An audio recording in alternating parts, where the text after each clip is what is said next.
Madagascar, torturé depuis 2000 par les emmerdés politiques d'État sanglant. Depuis 2009, en ces fonds de corruption, l'île est aujourd'hui à la dérive. Les gouvernements qui se sont succédés ont plongé le pays dans le chaos.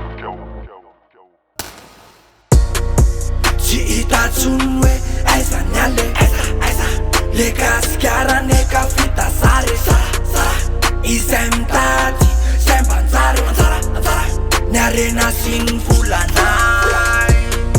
Ci itazunwe esa nyale Le caschiara ne capita sare Isem tati, sem panzare Narena sin fulanai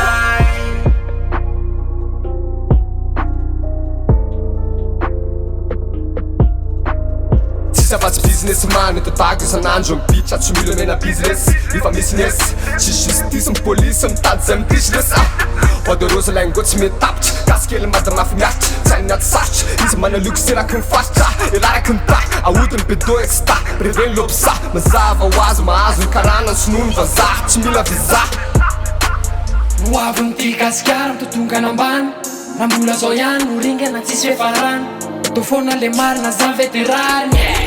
Tatany bobaka ny azy ny sera mitobaka ny azy lara mitsabaka lomaka ho azy le rimaka ho azy Kopinao fanja jamba vola vahoaka no mary de izy ndray no mantsy Kopinao fanja jamba vola vahoaka no mary de izy ndray no mantsy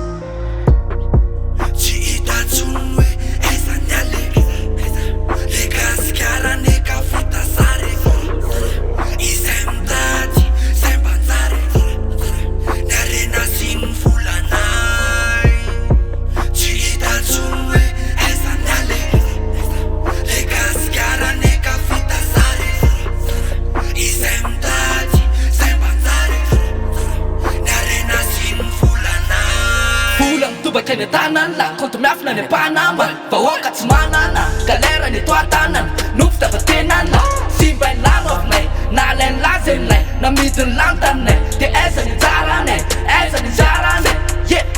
velana me poste itsoka de pertanao velo vahoaka se tsy anaiky fa hitroatra na misy pasipoka zarazarao fazakany fa tsy an'olo ndray gasika zay zarazarao anzakany fa tsy any larery gasika Aungany an'io raha tsy kopinao zay fandeha Lasao fangasy mahanitra nefa mpitondra no mihinany arena Tsy miteny tsy vaholana, ino natahorana fanjakana manao ny atao De no tsy mihinaka tsara Tantandalana miezana mipokona tsitsotra Sopasopatrela, kalaky no mipoka Aleo alan'andrina, toy zay alam-bahoaka Aleo alan'andrina, toy zay alam-bahoaka Sisson la Boka ny fera makamaka sisson la Vacances am CCS Mana luxe Tsim mole Be eno cache Fa feno poche Mivoa sargase Tsy itatsono hoe aiza nyale Le gasikara ne kafita sare Izay mitady Zay mbanjary Ny arena sy ny volanay Tsy itatsono hoe aiza nyale Le gasikara ne kafita sare Izay mitady Zay mbanjary